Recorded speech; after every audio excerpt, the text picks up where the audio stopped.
Hey guys, what is up? My name is Bomy, and today we're going to talk about Forza Horizon 4. If you know, Forza Horizon 3 came out a couple of years ago. This is a continuation of the Forza Horizon series. Now, to be saying this is completely different than the Forza series, you're kind of right, but you're kind of wrong. I mean, Forza Horizon is the open world series. It's not exactly based on racetracks like Forza Motorsport is. It's a lot more fun, and let's just get into the review. So, Forza Horizon 4. It is definitely a game that I would recommend. Let's start off with the premise. So, the idea of the game is to drive around Britain, in this case, it's Britain slash Scotland. It's like really nothing of that sort.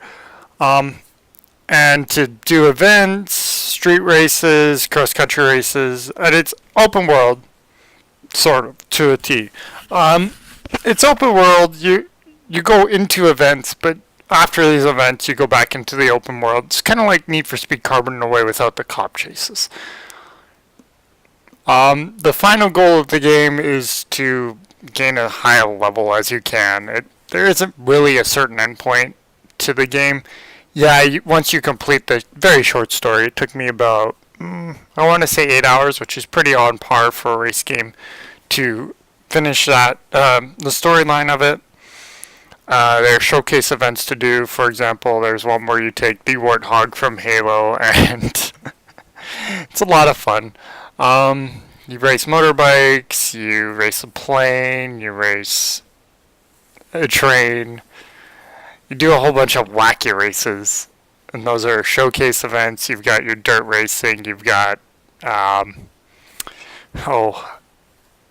got dirt, you got cross country, you got your typical race series for those that aren't whole familiar with the Forza series as a whole. Moving on from that, we've got some other races, got some other things to do, like in open world. You've got these things called Forzathons. So if you don't know what a Forzathon is, it is basically an event. And these Forzathons take place over your seasons. So a new thing from Forza Horizon 3, if you haven't watched my review on it, there should be an iLink up in the corner. The thing about Forza Horizon 3 Forzathons were that they were over a weekend, and you'd be able to play, try and do X amount of events. Well, now every week there's a Forzathon, and that Forzathon changes. Every week there's a weekly Forzathon live event. So, for example, over the last couple, there's been one with the Morgan three-wheeler. There's been one with the Super GT cars. There's been one with Rally Monsters that just actually opened up today at the time of recording this on the 6th. So these things happen. They happen every week. They happen every week. There are daily things to do. There are hourly things to do. Those events are called Forzathon Lives. So there's 3 things you will do in a Forzathon Live event. You're not always going to win these Forzathon Lives events, especially if you're down to like 2 people or whatever. It's a lot of fun. The seasons change. You get a new thing to do every season, which is every week. So every week the season changes. You get the daily tasks. So then you get Forzathon points, and you're able to buy vehicles, wheel spins, super wheel spins. If you don't know what a super wheel spin is, instead of a regular one roll of a wheel spin, a super wheel spin is just 3 at once. And like in Forza Horizon 3, you get a wheel spin every level that you do complete, and you gain levels by gaining influence. A thing that has changed from Forza Horizon 3, though, is the skill tree. Now, for the skill trees in Forza Horizon 3, they are based on per vehicle, so that way you don't end up with a huge amount of overflow. For example, I've got an RS2000, an Mercedes AMG CLK GTR from 1998. So that super rare limited edition car. And I've maxed out a couple other vehicles. I think there was the new Vantage Aston Martin. And there's a whole lot of stuff. Now, as for cars, this car list is actually larger than Forza Horizon 3. However, there are a few notable exclusions. For example, even in the Bond cars, you don't get the Toyota 2000 GT. You don't see a whole lot of Toyota cars. You see their rally raid truck, and you see the Toyota 86 in the form of the actual the Subaru BRZ. Now, I have a feeling this has to do with Toyota's licensing of it. Wheelhouse did an article, Donut Media did a Wheelhouse on it. I might have a link to it, I might not. Go check out Donut Media Wheelhouse. That's a channel I watch, actually, on cars. So, yeah, they're very good. As for driving dynamic, it's still one of the best. You're still going to get the realistic part of a simulator, whereas you're just having fun in an open world. Yeah, I have traction control turned on in these videos, but it's definitely something that I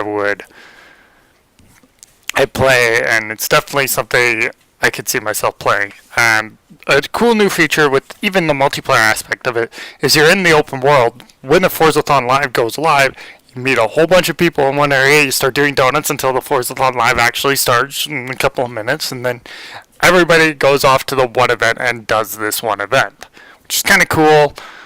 I really enjoyed that aspect of it. It's like, not everyone's going to hop into a live event. I've noticed even on PC playing it, that when somebody goes live, somebody does an event and wants to play an event, that not a whole lot of people are actually hopping onto the event with said person, which kind of sucks at the same time, but I get it. Playground games are turned, so King. There are a few others. The one I like is King, because it's one of the more difficult ones to play with, but yeah. Anyways, you've got your events, you got your different vehicles, your different vehicle archetypes. So you've got, for example, modern supercars, hypercars, super GT cars, rally monsters, classic rally, retro rally, cult classics. Yeah, you got the Mini, you got the PLP 50, you've got the Reliant Robin, for crying out loud. So as a car guy, this is definitely one of the games I definitely pick up. But for a final rating, let's go back to the face cam. So there you have it, Forza Horizon 4. Now, to say this is one of the best racing games of the year definitely wouldn't actually be something too unimpressive. But this is definitely a game that I would play. I have a tough time recommending it to those who played Forza Horizon 3 and are content with it. That being said, there is a lot to improve from Forza Horizon 3 to Forza Horizon 4. So, to give this game my final review score, it is a 9 out of 10. I was very close to giving it an 8.5, but I think there isn't enough wrong with it to give it an 8.5. I mean, it is a short story for sure, but it still doesn't take away that the racing's pretty solid. The AI can get difficult. The vehicles feel like you're driving a vehicle in snow, ice, water, rain in each season. And the traction control system is there. There's a lot of fun things to do in the open world. Forzathon Live really improves Forzathons. And they really improve the Forza Horizon experience. That being said, it's very hard to say why they released a Forza game. Like Forza Horizon 3, Forza Motorsport 7, Forza Horizon 4. All in a period of 3 years. So think about that. So 2 years ago, Forza Horizon 4 came out. And the October before this one, Forza Motorsport 7 came out. Okay, well, Turn 10 versus Playground Studios, right? So I'm like, okay, that's to be expected. And then a year after that, we got Forza Horizon 4, and everybody's like, we didn't ask for this. What? Like, it was kind of like the rumors at E3 were like, oh yeah, we're getting a Forza Horizon 4. But I was like, I'd expect this to come like a year later. It just shows Microsoft's a little bit desperate in getting their license on stuff like, and their exclusives out. Hopefully that changes because they've acquired a few studios now. Yeah, so anyways, there are my opinions on Forza Horizon 4. I will be back in a few days with Smash. Be sure to check out my Game Awards stream tonight. Yeah, 5 o'clock Pacific, 6 Mountain, so hopefully I'll be around to start that stream. I might be a little bit late.